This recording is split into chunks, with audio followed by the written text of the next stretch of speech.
surah At-Takwir. Kenapa dinamai At-Takwir? Diambil kalimat ini dari ayat pertama. Idza syamsu kuwirat. Karena ini kata kerja, karena akan menerangkan keadaan tentang surat, rubah nama jadi kata benda. Untuk menandakan ini loh peristiwa penggulungan matahari dan sekitarnya saat terjadi suasana kiamat. Nah, apa artinya takwir itu? Ay jam'u ba'dhiha ila ba'din thumma luffat farumiya biha wa muhya dawuha. Yang dimaksud takwir itu artinya digulung, disatukan dulu. Ini kalau ada bulatan seperti kurwah ya, kurwah itu bola. Jadi begini, ini kalau gambarkan aja, ini nggak apa-apa kotak kita mau lipat. Kalau takwir itu bentuknya seperti bulatan, seperti bulatan. Ini detailnya Quran, makanya kenapa idza syamsu kuwirat bukan lufat. Karena matahari kalau kita lihat seperti bulatan kan bentuknya, ya kan? Nanti itu semua ujung yang bulat itu, semua ujungnya itu akan disatukan dulu, dilipat begini. Ya. Disatukan, nyatu, baru dilipat lagi begini, lufat. Sampai hilang cahayanya. Sampai hilang. Farumiya biha lalu dilemparkan. Bum. Kebayang suasana kiamat. Jangankan 1 hari, 5 menit aja matahari tertahan cahaya, sudah repot kita. Waktu gerhana kan, gelap kan, udah repot ya. Dulu karena belum ada lampu, belum ada teknologi listrik macam-macam, orang sudah tegang, gelap, tegang. Sekarang ditungguin. Tungguin gerhana, foto, wah status. Padahal Nabi mengatakan itu tanda dari Allah langsung. Kalau satu saat hilang selamanya bagaimana matahari itu. Sehingga jadi renungan, makanya kita sholat. Makanya ada khauf di dalamnya. Untuk menghadirkan rasa takut kepada Allah. Kalau terjadi hilang matahari selamanya, bagaimana status kita? Gak apa-apa untuk dipelajari, gak ada masalah. Dilihat, dihitung, gak ada masalah. Tapi pertanyaannya di antara yang menganalisis, menghitung itu, menunggu itu, berapa di antara mereka yang menghadirkan ketakutan dan ingat Allah? Nah, makanya nanti komen para ulama, kalau kita ingin merasakan hari kiamat itu seperti apa, seakan-akan menatapnya, seakan-akan ya, maka nanti ada 3 surah yang bisa kita baca. Di antaranya At-Takwir ini. Di antaranya apa? At-Takwir. Baik, yuk kita teruskan. Munasabatuha lima qablaha, korelasi, kaitan, kesesuaian antara surat ini dengan surat sebelumnya. Surat At-Takwir surah keberapa? 81. Sebelumnya 80 Abasa. Sebelumnya lagi 79. Surat apa? An-Nazi'at. Apa hubungan At-Takwir dengan surat sebelumnya? Karena dalam tafsir itu begini nanti. Nanti yang teman-teman, adik-adik yang ngaji nanti yang belajar tafsir, ada rumus itu 2S 1L. Ini harus dipakai dalam tafsir. Nggak boleh terpisah dari ini. 2S 1L. Sudah? Belum saya tulis. S pertama siyak.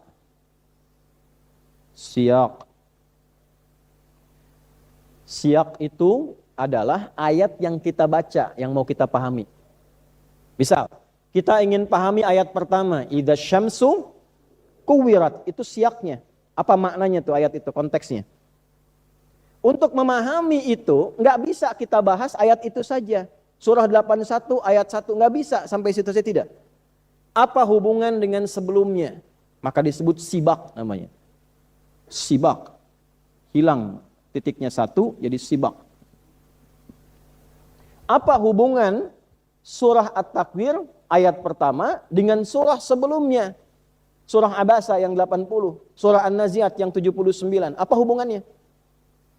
Lalu setelah itu lihaq, L-nya pakai lihaq. Apa hubungan ayat yang ini dengan setelahnya? Dengan ayat 2, dengan ayat 3, dengan ayat 4, sampai terus, sampai selesai, sampai An-Nas. Makanya menafsirkan itu tidak mudah, nggak punya otoritas kita. Yang punya otoritas menafsirkan Al-Quran itu hanya Nabi SAW. Makanya ketika Nabi mengajarkan, sahabat mendengar, memahami, mempelajari, plus nanti melahirkan ilmu. Ilmu itulah yang terus setiap era diwariskan untuk dipelajari. Namanya sanad. Makanya belajar tafsir itu nggak bisa sembarangan, ada ilmunya. Jelas sampai sini? Nah, kemudian kita teruskan dulu ya. Apa hubungan dengan sibak, dengan surah sebelumnya, supaya paham. Jadi begitu selesai ngajinya surat Abasa, Apa kaitan dengan at-takwir setelahnya? Tuwaddihu kullun minas surataini ahwalal qiyamati wa syada'idaha. Dua surat ini, At-Takwir dan sebelumnya Abasa, keduanya saling menjelaskan dan mendetilkan, memperinci ahwalal qiyamati, pakai H besar. Ahwala, huru hara, kedahsyatan. Sesuatu yang dahsyat, sesuatu yang menegangkan. Yaumal qiyamati ahwalal qiyamati, pada saat terjadinya kiamat, huru-haranya kiamat, wasyadaidaha, ya, dan kedahsyatan-kedahsyatan yang terkandung di dalamnya. Jadi di surat Abasa kita dapati misalnya Allah berfirman fa fi surati Abasa, dalam surat Abasa Allah berfirman qala ta'ala fa idza ja'atis shakhah yauma yafirrul mar'u wa ummihi wa sahibatihi likulli imri'in minhum yauma idzin sya'nui. Kalau sasakala sudah ditiup, orang-orang sudah sibuk, gak kenal lagi dengan anak, dengan ibu, dengan istri dan sebagainya. Semua lari punya urusan masing-masing. Nah pertanyaannya, apa yang terjadi ketika ditiup itu? Sampai-sampai orang sibuk lari sana sini, gak kenal satu dengan yang lainnya. Kejadiannya ada apa? Nah di Abasa kan gak dirinci, cuma ditiup aja orang panik semua. Ya kan? Ditiup, panik. Taruna-taruna sedang belajar, sedang macam-macam. Ada trompet pertama, panik. Pakai seragam, pakai macam-macam dan sebagainya. Kiamat gak begitu, sudah gak kenal teman lagi, semua lari, gak kenal. Ya, yang mengandung ibu bisa langsung lahiran. Ya, betul. Saking takutnya, ini kaget gitu kan semuanya. Kemudian ditinggalkan pasangannya, udah gak kenal. Ya, gak kenal, masing-masing sudah cari kepentingan sendiri. Likulli imri'in minhum yauma idzin sya'nu yu'ni. Setiap orang ingin menyelamatkan dirinya sendiri. Ada gempa, kita masih kenal anak, bawa. Teman nggak kenal. Anak duluan. Tapi kalau ini terjadi, anak pun sudah nggak kenal. Saking paniknya. Nah, kejadian apa yang menjadikan orang mencari kepentingannya masing-masing dan tidak ingat yang paling dekat dengannya, dirincilah di surat At-Takwir ini. Ada kejadian apa saat trompet itu ditiup? Bersamaan dengan sasakala ditiup itu terjadilah 12 kejadian secara langsung. Idza syamsu kuwirat wa idzan nujumu kadarat. Terus sampai 12 kejadian. Mataharinya dilipat, bintangnya jatuh semua, ya kan? Gunungnya tiba-tiba jalan sendiri, saling benturan satu dengan yang lainnya. Naik kal ihnil manfush, semua bertabrakan dan sebagainya. Panik semua. Nah, jadi hubungan surat At-Takwir dengan surat Abasa sebelumnya, At-Takwir menjelaskan kejadian secara detil saat kiamat itu terjadi, yang isyaratnya diawali dengan tiupan sasakala yang disebutkan dalam surat Abasa dan juga diisyaratkan dalam surat An-Nazi'at sebelumnya. Makanya orang kalau baca Nazi'at yang thamah, biasanya rakaat keduanya pakai shakhah yang Abasa. Fa idza ja'atit thammatul kubra. Terus yauma yatadzakkarul insanu ma sa'a, gitu kan? Itu thamah. Nanti yang di Abasa pakai shakhah. Fa idza ja'atis shakhah yauma yafirrul mar'u min akhi. Jadi saat manusia panik, bingung, terjadilah dahsyat peristiwa. Langsung terjadi benturan, jatuh, bintang-bintang jatuh, matahari dilipat, bulan dilipat, kemudian dihancurkan, ditabrakkan dengan bumi dan sebagainya. Itu rinciannya ada di surat At-Takwir. Jelas di sini? Nah, sekarang kita masuk kepada makna umumnya sampai 29 ayat. Ini kesimpulan cepatnya dulu 29 ayat, baru masuk kepada detailnya. Ini masih pengantar ini. Ayat pertama belum kita bahas, makanya dari awal saya bilang sabar ya. Nah, setan akan sangat bekerja keras untuk pengajian hari ini. Halo? Masih semangat? Nah, kalau capek kita langsung tutup, gak apa-apa. Mashtamalat alaihi suratu. Nah, ini saya yang sangat senang dengan tafsir ini. Jadi sebelum kita bahas detail, dikasih ringkasan dulu. Ini isinya apa surat ini secara keseluruhan. Kan tadi baru sampai ayat 14. 15 ayatnya lagi bagaimana? Hadhihi suratu, Anda kalau mau nulis boleh, kalau tidak bawa catatan nanti bisa dilihat di videonya, dicek kembali. Hadhihi suratu, surah ini ka ghairiha minas suwaril makkiyati, Seperti halnya surat-surat yang lain yang punya sifat makkiyah. Awas lihat ya. Jadi ada surah-surah yang diturunkan sebelum Nabi hijrah. Saya ulangi. Ada surah-surah yang diturunkan sebelum Nabi apa? Masih ingat berapa jumlahnya? Nah, jadi berapa jumlahnya? 86 surat ini punya kesamaan di satu sifat. Nah, fokus lagi. Punya kesamaan di satu sifat. Ingat, jadi kalau ngaji 86 surat ini nanti punya kesamaan satu sifat. Disebutkan oleh beliau, hadhihi suratu ka ghairiha minas suwaril makkiyati. Surah At-Takwir ini punya kesamaan satu sifat seperti surat-surat lainnya dalam surat Makkiyah, 86 surah, tata'allaqu bil aqidah, berkaitan erat dengan aqidah. Dengan apa? Tahu artinya akidah? Apa? Keyakinan. Apa itu keyakinan? Akidah. Baik. Ini biar paham, sampai mantap betul paham kita insyaallah. Aqidah. Aqidah. Asalnya dari kata aqada. Aqada.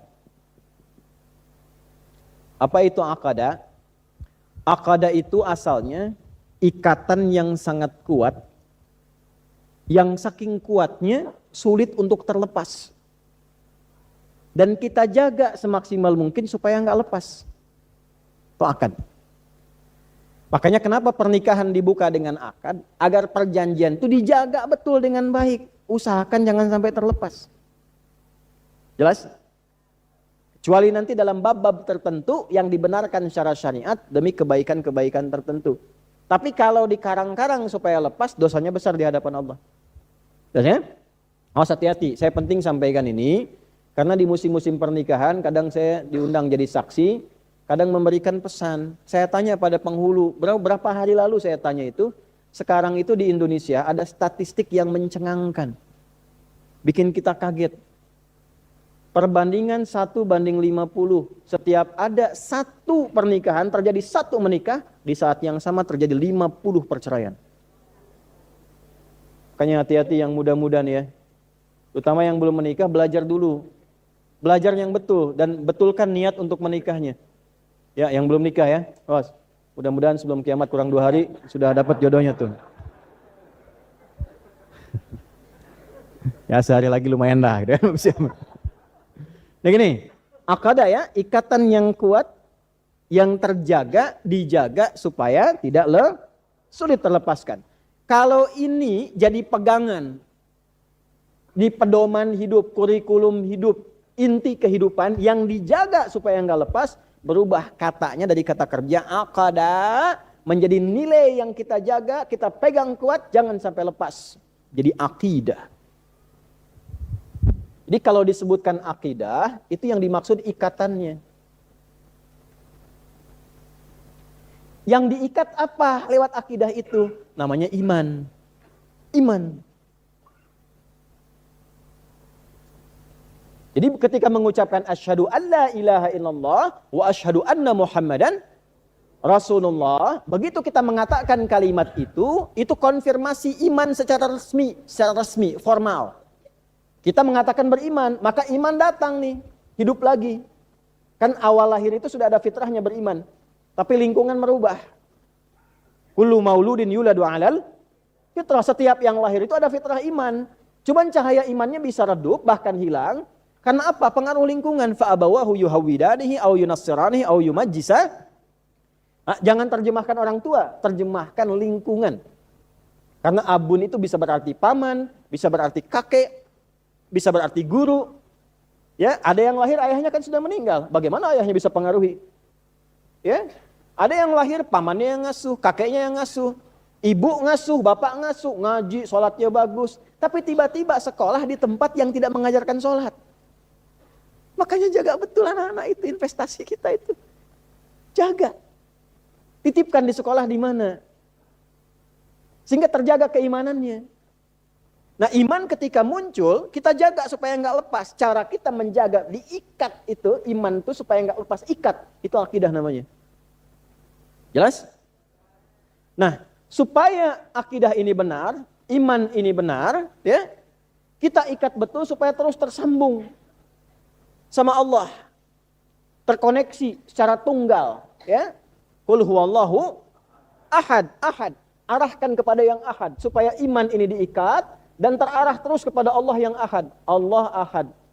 Mengarahkan, upaya mengarahkan kepada Allah yang ahad disebut dengan tauhid namanya. Wahhada yuwahhidu tauhidan. Secara bertahap dilatih iman ini supaya ikatannya kuat.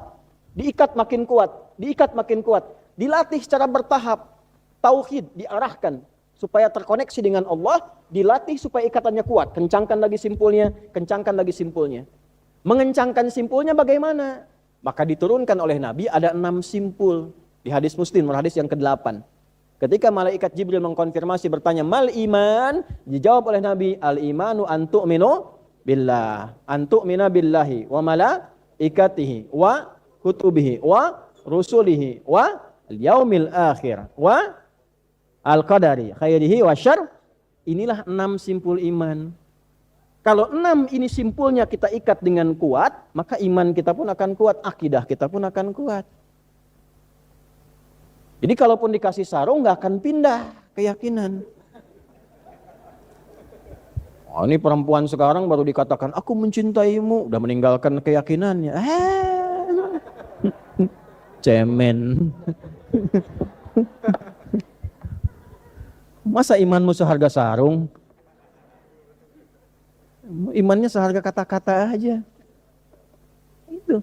Nah ini kalau nggak kuat, Bu, nggak dijaga dengan baik, luntur. Yang paling dahsyat nanti akan muncul satu era. Yusbihu mu'mina wa yumsi kafira. Paginya ada imannya, itu sorenya lepas ikatan imannya. Ada yang begitu. Ada satu masa cepat, orang itu tiba-tiba kehilangan ikatan imannya itu.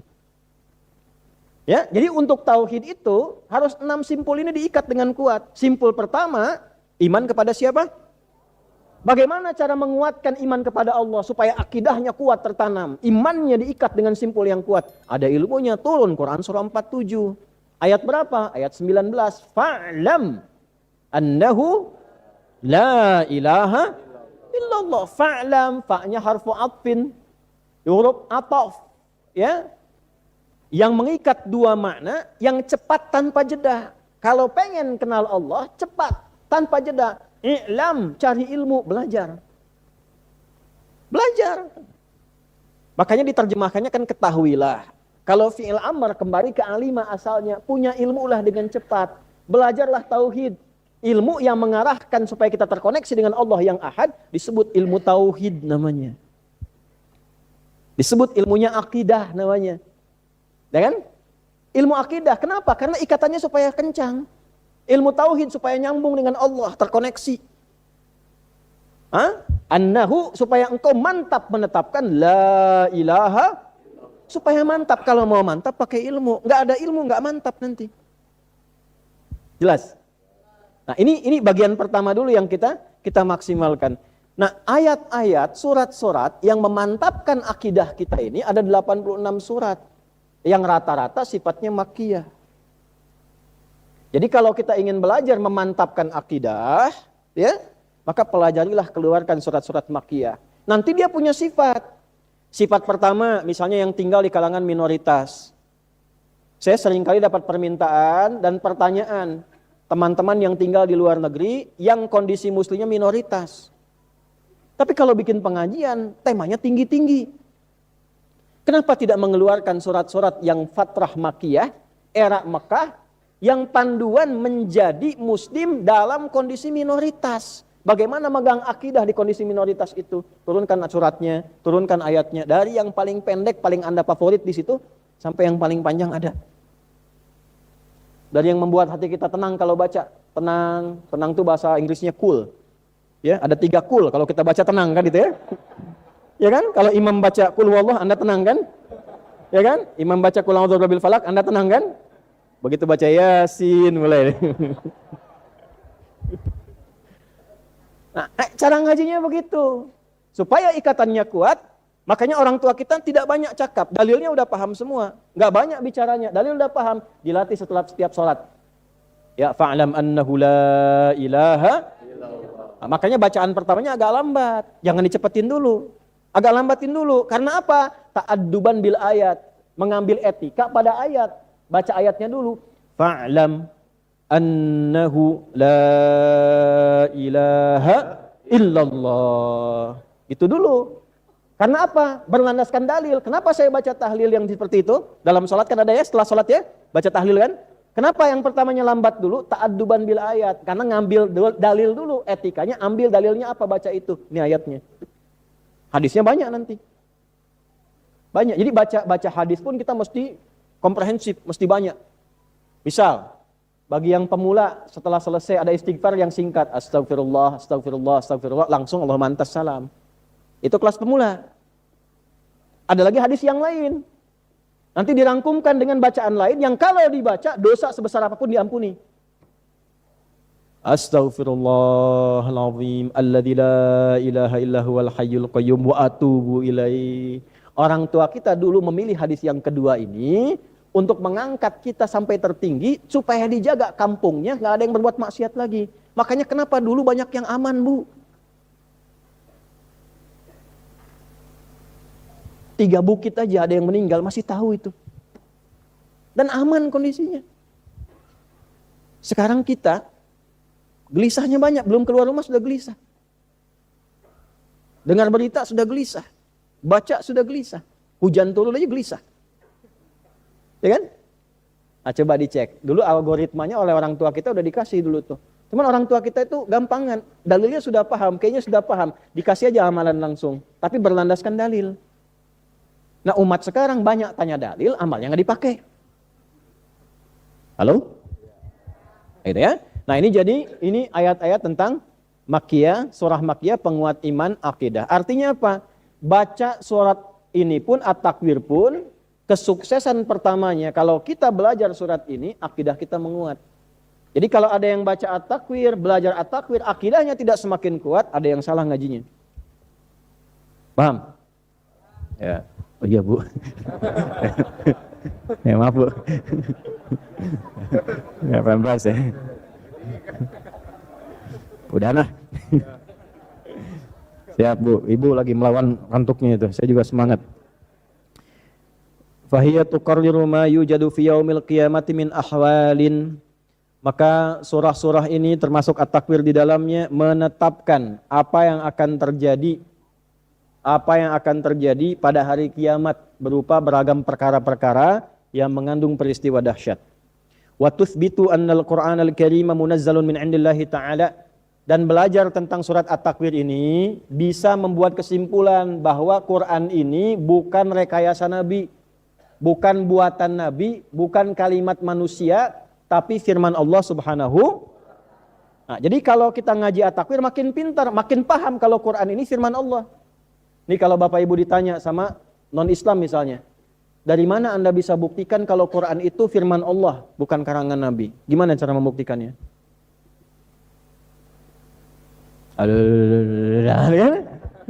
Nah ternyata belajar surat ini kita bisa punya kekuatan nalar, kekuatan logika, bisa punya kemampuan pengetahuan untuk menunjukkan dan membandingkan, untuk membuktikan bahwa ini firman Allah. Nanti Anda bisa buktikan kalau kata-kata manusia standarnya begini.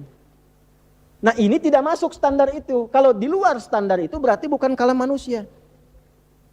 Nanti dari mana taunya firman Allah? Dilacak lagi sanadnya. Turunnya kapan, tempatnya di mana? Cek, ada nggak tempatnya? Sampai sekarang masih ada Gua Hiranya. Tokoh yang menerima ada nggak?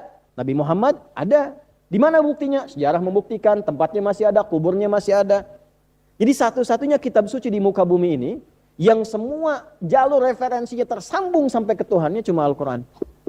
Dan hebatnya Al-Quran menantang semua makhluk yang ada, silahkan cek, buktikan jika ini tidak tersambung pada Allah, jika ada kekeliruan dalam lafadznya. Satu-satunya kitab suci di muka bumi yang menantang seluruh pembacanya untuk mengkaji kebenaran Al-Quran bersumber dari Allah. Temukan satu kitab suci pun di muka bumi yang menantang pembacanya untuk membuktikan apakah saya benar firman Tuhan atau bukan. Nanti kalau udah ngajinya hatam, enteng-enteng gampang. Ya, misal. Kalau karya manusia itu dibaca sekali, 2 kali masih biasa, 3 kali, 4 kali bosan. Anda punya karya manusia. Dulu ada novel yang Harry Potter itu, karya J.K. Rowling kan. Banyak orang tuh beli sampai ada filmnya kemudian hari kan. Ya, sampai baca berkali-kali. Saya tanya pada Anda, baca apapun, informasi apapun, kalau sudah 3 kali bosan nggak? 4 kali bosan nggak? Bosan banget. 5 kali? Kebangetan bosannya. Ya, Anda paling simpan, dah apa? Udah hatam tuh, udah tahu. Quran, tidak ada orang bosan. Dan setiap orang Islam itu harus baca Quran 17 kali dalam sehari. 17 kali, Bu. Mana ibu yang dari Tegal? Yang dari luar? Betul. Ibu kalau baca cuma 2 kali sehari, berarti ibu cuma sholat subuh. Karena setiap kali kita sholat pasti baca Al-Fatihah kan? Al-Fatihah Al-Quran bukan? Al-Quran. 17 kali. Saya belum pernah mendengar kasus selama mengajar, ada orang pusing karena baca Fatihah.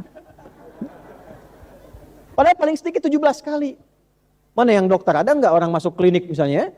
Ya, masuk poli kan, dia mengeluh, pusing dok. Apa gejalanya? Habis baca Fatihah. Justru ketika dia pusing baca Fatihah tenang, gitu kan? Kok ada dibaca 17 kali sehari paling minimal. Tidak ada pengaduan pusing. Tidak ada bosan. Yang kedua, karena punya sifat ibadah, setiap dibaca baru sebentar bisa bikin ngantuk. Baca Al-Quran nih. Al-Quran. Itu 1 jam bisa terus tuh. 2 jam. Al-Quran itu 5 menit bisa begini. Kenapa? Karena ada unsur ibadahnya. Ada nggak kitab di muka bumi ini, kitab apapun kalau dibaca tuh cepat begini. Al-Quran tuh unik. Al-Quran ya. Nah, surat At-Takwir itu rangkaian katanya. Makanya nanti saat ngajinya kita mulai ke setiap bacaannya, kita akan bahas dari mulai hurufnya, katanya sampai ayatnya. Ya, di sini nanti ada 533 huruf. Di surat At-Takwir ada 533 huruf, 140 kata, 29 ayat. Dan sampai jam segini kita belum bahas 1 huruf pun.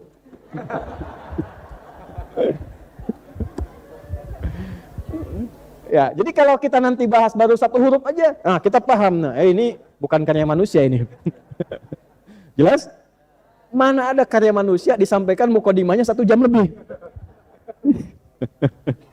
Ada berapa hurufnya? 533. Katanya berapa? 140. Ayatnya 29. Surah ke-81 namanya At-Takwir, jumlah ayatnya 29, jumlah katanya 140, jumlah hurufnya 533 huruf. Paham? Belum kita bahas, gimana bisa langsung paham? Dah, sekarang yuk, ini 29 ayat isinya itu, udah dapat 2 ya? Teruskan nih, isinya apa saja? Nanti tolong catat ya. Wa qad ibtada'at bibayani ahwalil qiyamati. Maka surat ini akan dibuka 1 menerangkan topik tentang dahsyatnya hari kiamat. Wa ma yashabuha min taghayyuratin kauniyatin gharibatin. Dan yang menyertai peristiwa kiamat ini terjadinya fenomena alam yang dahsyat yang tidak biasa. Jadi akan ada nanti 12 fenomena ketika kiamat terjadi ya, yang tidak ditemukan pada hari-hari biasanya. Enggak usah ditungguin. Kita meninggal duluan sebelum kiamat. Orang beriman akan diwafatkan semuanya. Ya, insya Allah tidak mendapati kiamat.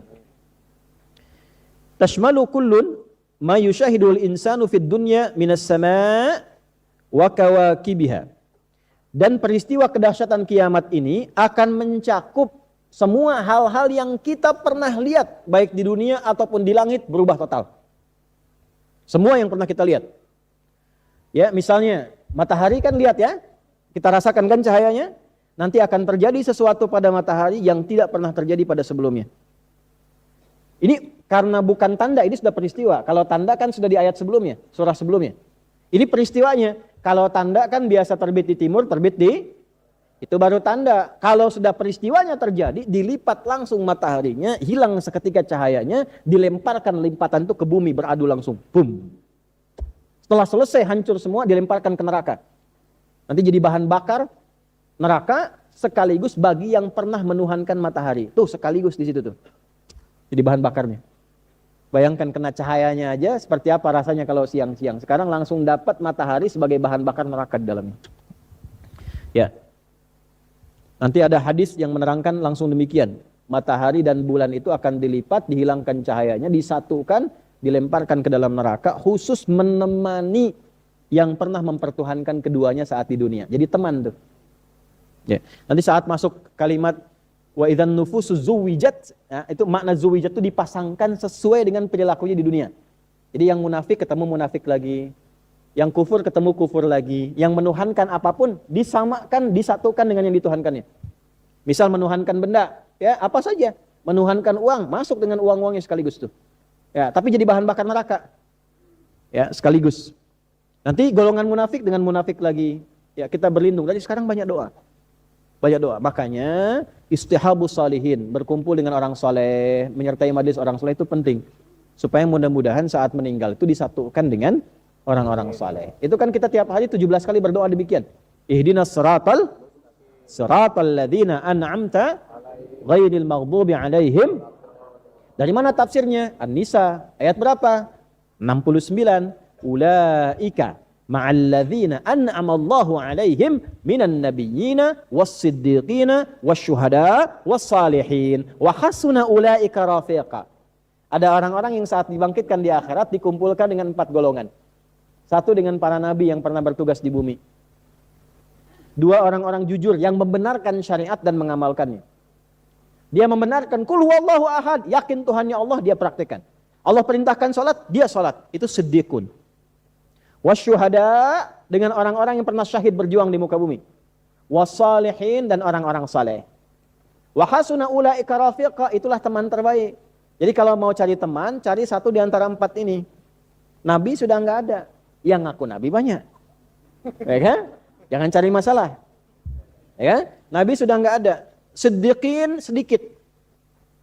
Agak sedikit, bukan pasidik banyak. Ya. Siddiqin tuh enggak mudah. Syuhada susah juga, para pejuang sampai meninggal. Jadi teman bagaimana? Tapi solihin banyak.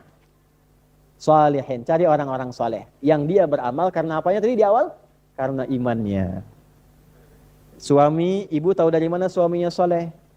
Bukan dari namanya Pak Soleh, tapi mencintai ibu karena imannya. Maka dia pesan pada ibu, ma, kalau papa pergi, jaga di rumah baik-baik, jangan terima tamu sembarangan, sholat jaga, baca Quran jangan lupa, ada apa-apa kasih kabar, titip doa ya. Ketemu istri solihah, begitu berangkat langsung WA, kan? Sayang, bila pun kau gelisah, doaku menyertaimu. Wah, Masya Allah. Kapan ibu terakhir ya begitu? Dicek dulu, harus suami ibu, bukan suami orang. Ya?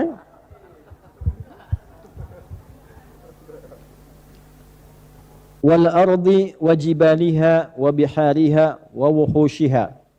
Dan juga demikian fenomena yang tampak dalam di dunia. Jadi yang kita lihat di langit berubah, yang kita lihat di bumi berubah. Dan di bumi pun gunungnya sekarang tegak, tiba-tiba nanti beradu. Ya. Kemudian bihariha, lautnya. Nanti bagaimana lautnya akan terjadi, kita akan lihat, ya.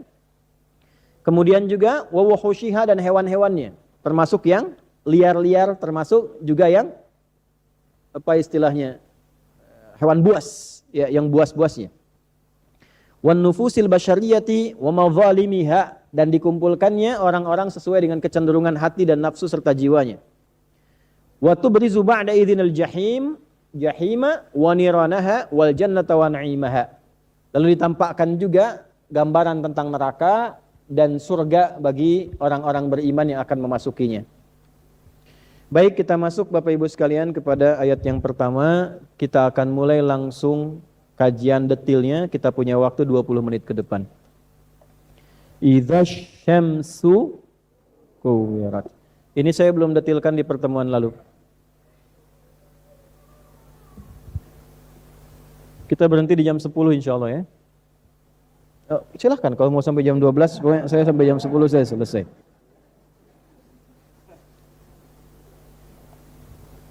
Perhatikan sini.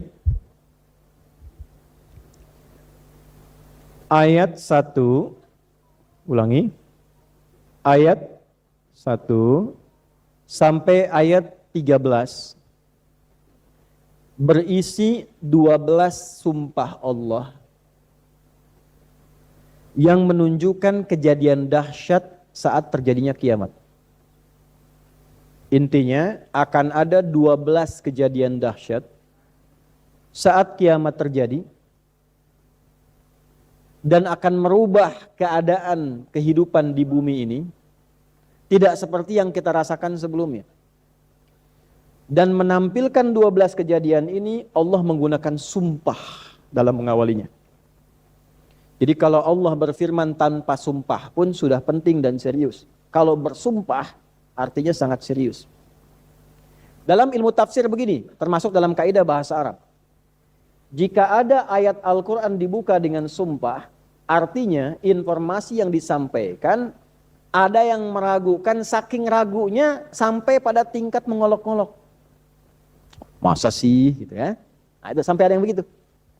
Nanti kalau kiamat terjadi matahari dilipat. Oh, masa sih. Nah ya.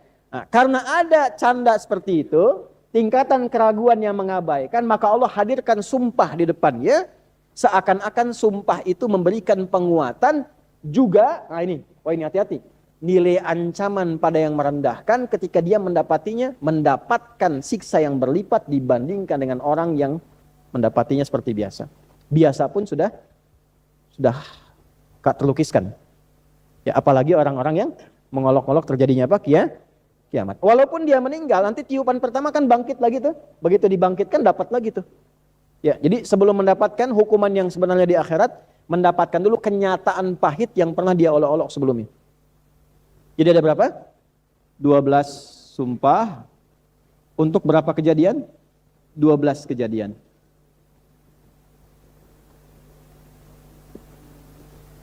Pelan-pelan. 1. 2. Sekarang cara belajarnya. Setahun berapa bulan? Saya ulangi. Setahun berapa bulan? Ingat, ini bukan ilmu cocok logi ya. Tapi ilmu melatih kekuatan iman sampai kita menemukan akidah ini yang di awal tadi. Mengikat simpul, iman sampai kuat. Keluarkan setiap satu ini. Karena tadi disebutkan setiap satu dari 12 sumpah ini kan semua yang terkait dengan hidup kita, yang kita rasakan selama ini. Nanti saat kiamat terjadi itu berubah. Jelas? Halo? Nanti setelah kita belajar, keluarkan setiap satu dari sumpah ini untuk dipelajari selama sebulan. Sampai kita merasakan betul nikmat dari satu dari 12 ini. Dan menghadirkan ketakutan jika benar kiamat terjadi, kita nggak merasakan itu lagi. Sehingga dengan rasa khauf itu kita kembali kepada Allah. Sebulan belajar. Misalnya ayat pertama, pelajari selama sebulan sampai kita merasakan kedekatan dengan Allah. Saking dekatnya setiap lihat matahari. Idza syamsu kuwirat. Ayat pertama kan tentang matahari. Coba saya tanya Bapak Ibu ya. Setiap hari merasakan nikmatnya matahari ini. Dari cahayanya, dari nikmat duhanya. Pernah nggak kenikmatan itu melahirkan syukur pada diri kita kepada Allah? Ini dulu. Ini pertanyaan dasarnya. Ketika matahari terbit dari mulai fajar azan pertama aja. Allahu Akbar, Allahu Akbar. Pernah nggak ada hati iman kita itu bergerak untuk mengatakan terima kasih ya Allah.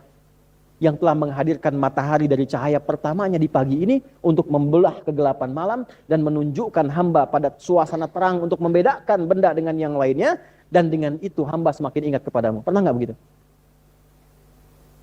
Pernah nggak kalau pagi-pagi lewat dapat cahaya matahari enak, nyaman, langsung ingat Allah? Pernah nggak? Pernah ya? Alhamdulillah. Tapi pernah nggak ibu saat kepanasan ingat Allah?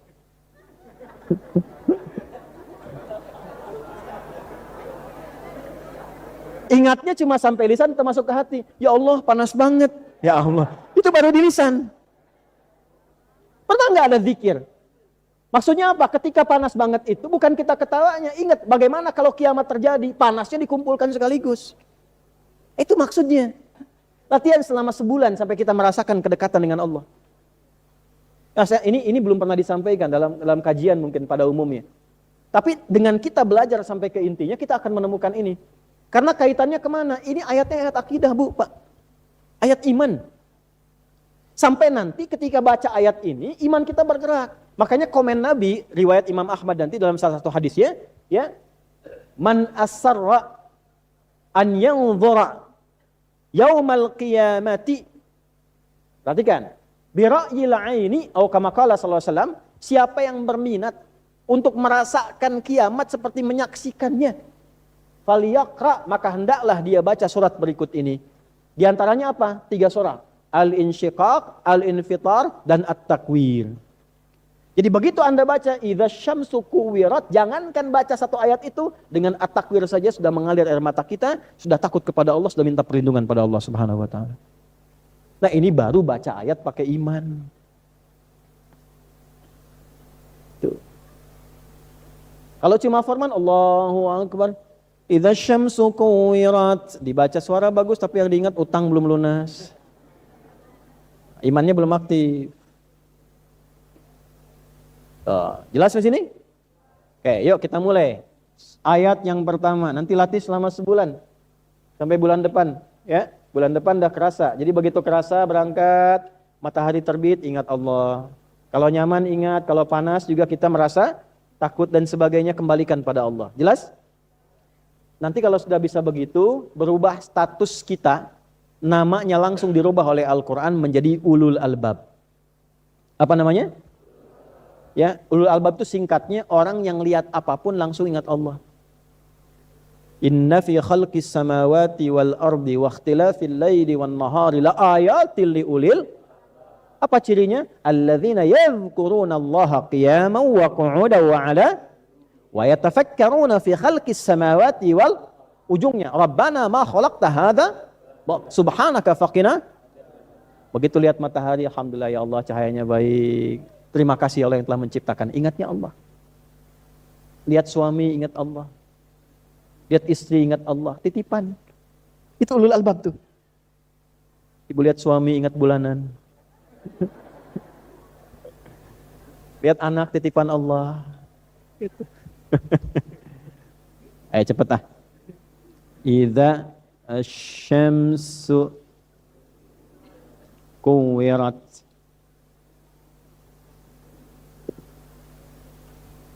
Idza asy-syamsu kuwirat. Ya, pelan-pelan ya. Apa itu idza? Apabila. Apa itu apabila? Idza. Idza dzarfiyatun syartiyatun. Ini namanya dzaraf, berbentuk syarat, bermakna syarat. Apa itu dzaraf? Dzaraf itu artinya keterangan, bisa berbentuk waktu, bisa berbentuk tempat. Ada anak pesantren di sini? Apa alfiahnya di maf'ul fih? Al-dzarfu waqtun wa makanun dhummina. Terus? Fi bitradi huna umkus azmina. Ya, umkus azmuna. Dzaraf itu bisa menggabungkan baik waktu ataupun tempat. Keterangan yang menunjukkan satu waktu ataupun tempat. Amma idza inda dzawil arifin, adapun yang dimaksud dengan makna idza di kalangan orang-orang yang tahu ilmu yang sangat mendalam. Sudah? Dzarfun lima ya'ti minaz zamani adalah keterangan tentang yang menerangkan bisa menjadi waktu. Jadi kalau ada idza, pemahaman pertamanya bisa dipahami tentang huruf. Awas ya. Kalau kita sebut huruf dalam bahasa Indonesia. Nanti kalau dalam ilmu bahasa Arabnya, ini dzarafnya masuk isim, ininya mansub, nasab hukumnya, dia bermakna menerangkan kata pengantar menunjukkan satu waktu. Sekarang, perhatikan baik-baik. Idza syamsu kuwirat. Apabila nanti mentari itu akan digulung. Sampai cahayanya hilang, sampai dilempar. Pelan-pelan, pelan-pelan. Bukan sekarang, nanti akan terjadi. Apabila nanti terjadi peristiwa, mentari itu digulung sekaligus. Nah, ini fungsi pertamanya. Ini dzarafnya nih. Kalau ada bentuk begini, idza masuknya harusnya ke kata kerja, bukan kata benda. Syamsun, asyamsu itu kata benda, matahari. Kuwirat, digulung. Digulung dengan matahari, yang kata kerja yang mana? Digulung kan? Ya, digulung kata kerja kan? Matahari kata benda, kata kerja. Bendanya matahari. Idza ini harusnya masuknya ke kata kerja, bukan kata benda. Maka bagaimana memahaminya? Perhatikan kalimatnya. Saya nggak akan nerangkan i'rab ya, karena mungkin memahaminya tidak mudah. Gampangnya begini, ada kata tersembunyi yang belum muncul di antara syamsu dengan idza. Karena idza itu harus masuknya ke kata kerja, ke fiil. Maka di sini ada satu kata kerja yang tersembunyi yang tidak ditampakkan. Tandanya dari mana tahu ada kata kerja tersembunyi? Dari sini kuwirat. Apa kata kerjanya? Sama dengan ini. Di paling gampangnya begini. Kalau ada idza syamsu kuwirat, idza ketemu kata benda, maka ulangi lagi kata kerja yang di akhir, kedepankan ke sini. Jadi ada dua kata kerja. Asalnya begini. Idza kuwiratis syamsu kuwirat. Sama, idzas sama'u syaqqat. Asalnya, idzan syaqqatis sama'u syaqqat. Karena idza harus ketemu dengan fi'il. Nggak bisa ketemu dengan isim secara langsung. Nah, apa arti manfaatnya? Idza kuwiratis syamsu. Apabila mentari itu sudah digulung sampai hilang cahayanya, kuwirat. Dan betul-betul akan digulung. 2 kali ditegaskan. Kalau ada kata 2 kali ditegaskan, ini menunjukkan peristiwanya begitu dahsyat, bukan biasa. Namanya siapa? Raja. Maaf ya, ini maaf nih. Apabila raja dipukul, dan betul-betul dipukul. Saya akan cukupkan pada kalimat pertama. Apabila raja dipukul. Selesai. Kalimat kedua. Apabila raja dipukul, dan betul-betul dipukul. Tajam mana maknanya? Yang pertama atau kedua? Kalau kita ngerti bahasa, baca ini akan nangis, Bu, Pak. Karena cara memahaminya, apabila mentari yang kamu saksikan keseharian, kamu dapatkan cahayanya, kamu nikmati, kamu jadikan sebagai pelindung pada pakaianmu untuk kembali kering dan sebagainya, digulung dan betul-betul dihancurkan pada saat itu. Itu cara memahaminya. Jelas? Nah, maka ini kata ini kalau di i'rab itu jumlah mufassirah. Kata ini menafsirkan kalimat yang sebelumnya. Ya, ini apabila. Kalau apabila itu artinya ada perjanjian enggak? Kan harusnya ada sebab akibat kan? Apabila begini, maka begini kan? Apabila raja datang, ratu pun akan datang. Nah, ini kalimatnya. Apabila matahari telah digulung sampai hancur cahayanya, terus apa? Oh, jangan ngarang. Nggak boleh ngarang. Kan tafsir harus ada sanad. Nah, sampai di sini, ini namanya syarat. Sebab itu dalam formula, dalam bentuk pakai idza, yang begini itu namanya syarat namanya. Syarat itu kalau kitanya sebab bahasa kitanya. Apabila kalau sebab nanti sudah digulung semuanya ini, ada kejadian apa? Ini mesti dijawab. Jawabannya namanya jawab syarat namanya. Kalau dalam grammar nahunya, jawab apa? Jawab syarat. Ini mesti dijawab. Jawabannya ada di mana? Nanti di ayat ke-14. Karena 1 sampai 13 mengandung 12 sumpah. Saya bersumpah, kata Allah, apabila nanti digulung matahari, segulung-gulungnya sampai hancur, sampai dilipat, sampai habis cahayanya, sampai dibenturkan dengan bumi, wa idzan nujumu kadarat, dan saya bersumpah apabila bintang-bintang sudah jatuh itu, sudah lenyap, sudah habis, bertabrak semua, sampai ke ayat 13-nya. Sudah selesai, baru dijawab di ayat ke-14-nya. Ada apa yang terjadi dengan manusia? Itu jawab syaratnya. Maka memahami ayat pertama, itu nanti jawabannya akan ditemukan di ayat ke-14. Untuk latihan sampai ke-14, keluarkan 12 sumpah ini, sampai menemukan rasa di ayat ke-14. Bagaimana caranya? Ini penutupnya. Lihat ayat 14-nya. Alimat nafsumma. Manusia baru sadar apa yang dikerjakan selama ini. Nyesal. Gak banyak beramal. Nyesal tidak beramal soleh. Nyesal gak berbuat baik. Nyesal banyak yang diabaikan. Sadar ternyata kiamat itu terjadi. Kiamat musibah bukan? Musibah bukan? Musibah. Besar tidak? Musibah besar. Fikihnya apa? Lihat fikihnya, lihat. Ternyata kadang musibah itu dihadirkan oleh Allah untuk menghadirkan kesadaran kita pada perbuatan yang sering sia-sia. Bahasa terbaliknya apa? Jangan sampai dikasih musibah baru sadar. Kemana aja selama ini? Jarang sholat berjamaah, jarang mau baca Quran.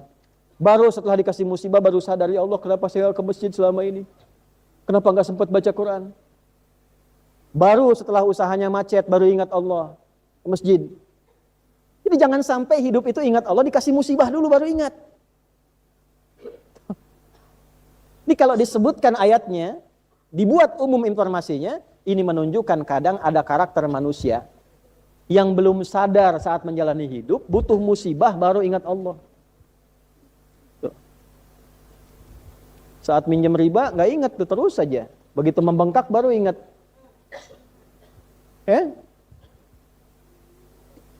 Dulu kemana aja? Saat sukses nggak ingat, jalan-jalan aja. Begitu ada masalah, mulai hilang, aset mulai hilang, baru ingat. Apa harus dikasih musibah dulu untuk mau ke masjid? Punya sepeda belum dipakai, punya motor belum dipakai, punya mobil belum dipakai, udah punya pesawat pribadi pun belum dipakai juga. Lu dikasih apa lagi? Begitu hilang semuanya baru ya Allah. Dulu kemana aja? Nah itu fikih kecilnya. Jangan sampai akumulasinya pas kiamat terjadi baru ingat ya Allah. Baru kata ya Allah. Jangankan hartamu nih, semua yang kamu rasakan hancur semua. Jelas? Makanya ketika baca ayat yang pertama, sadar kita. Coba dalam hidup yang sedang punya masalah, yang sedang sekarang mengadu, minta sama Allah. Coba diingat-ingat lagi, selama ini kemana? Ibadahnya bagaimana? Jangan sampai pandai menuntut, terus membebankan pada orang lain. Ustadz bagaimana menyelesaikan masalah ini? Wah Anda saja yang punya masalah nggak bisa, apalagi saya nggak punya. Misal gitu kan? Bukan dalam konteks ilmunya. Nah jadi ini ayat pertama ingin mengajarkan kepada kita, satu, berupayalah selalu untuk menghadirkan amal soleh dalam setiap kehidupan kita sepanjang matahari masih terbit menyinari kita dalam kebaikan. Itu dulu poinnya. Sudah? Dua, berupayalah belajar dari musibah hidup untuk memperbaiki kekurangan-kekurangan hidup yang sebelumnya pernah dilakukan. Tiga, awas, ini belum selesai kesimpulannya. Tidak ada manusia yang sempurna. Pasti sepanjang kita bukan nabi dan rasul pernah berbuat salah, itu pasti. Ustadz juga sama, pasti pernah salah, nggak ada ustadz yang sempurna. Makanya sering saya katakan, kalau belajar dari ustadz manapun, sepanjang itu baik, ambil kebaikannya. Kalau tak sepakat, sudah ditinggalkan saja. Yang tak sepakatnya tidak harus menghukumi orangnya. Itu paling gampang supaya kita nggak punya urusan di hari kiamat nanti. Jelas? Karena sepanjang manusia bukan nabi, bukan rasul, pasti punya apa? Salah. Nggak ada yang sempurna. Orang yang baik itu adalah orang yang belajar dari kesalahannya untuk memupuk kesolehan di masa kehidupannya. Kalimat paling gampangnya gini, kalau mau dibikin status boleh ya. Betul, dan itu Allah sangat mencintai. Allah sangat cinta. Allah sangat mencintai pelaku maksiat yang gemar bertobat dibandingkan orang soleh yang tidak pernah merasa salah. Itu. Catat tuh. Allah sangat mencintai pelaku maksiat yang gemar bertobat dibandingkan orang soleh yang tidak pernah merasa. Pak, Bu, mohon maaf, gak ada yang sempurna. Semua punya masa lalu. Makanya kenapa harokatnya fathah, supaya dibuka masa lalu itu, membuka masa depan yang lebih baik. Nah, kadang-kadang untuk menyadarkan kita, dikasih musibah, supaya kita sadar yang gak baik itu perbaiki. Kalau sudah dengan adanya musibah kita berubah, pertahankan itu. Nah, itu Allah sangat cinta. Jadi kalau kita mendekat dengan keadaan pelan pun, Allah menyambut dengan keadaan yang cepat. Dan jangan pernah menyimpulkan kehilangan kasih sayang Allah. Betapapun berapa dosa yang pernah kita kerjakan. Sampai turun surat tuh. Surat 39 ayat 53. Qul ya ibadiyalladzina asrafu ala anfusihim la taqnatu min rahmatillah. Muhammad, katakan, sampaikan, viralkan pada hamba-hambaku yang sudah berlumur maksiat. Jangan menyimpulkan gak akan pernah mendapat kasih Allah. Innallaha yaghfiru dzunuba jami'a. Semua dosa yang pernah Anda kerjakan, saya kerjakan, kita kerjakan. Kalau mau kembali, Allah ampuni semua dosa-dosa itu. Jadi ketika Anda baca ini, idza syamsu kuwirat, ingat dosa. Salah sama ibu, sama bapak, belum minta maaf, sudah meninggal orang tua. Salah asuh anak, sehingga anak berkata yang kasar. Bukan orang lain yang salah, orang tua. Salah asuh. Jangan nyalain guru. Guru gak salah. Antum tuh harus tanggung jawab. Saya, kita selaku ayah dan ibu mendidik anak. Cuman karena gak sempat sepenuhnya waktu, kita titipin guru-guru mendidik. Kita nitipin tuh supaya dididik. Karena kita gak sempat. Tanggung jawabnya kan bukan guru, harusnya kita. Jadi kalau ada anak salah, jangan salahkan anak dulu. Kita dulu. Lihat dulu tuh. Jadi begitu baca, idza syamsu kuwirat, ingat dosa. Istighfar. Sebelum datang musibah. Atau yang kedua, musibah kecilnya. Ya, musibah kecil dari ajal itu tiba kematian. Musibah besarnya kiamat. Kalau sudah kiamat gak bisa dirawat.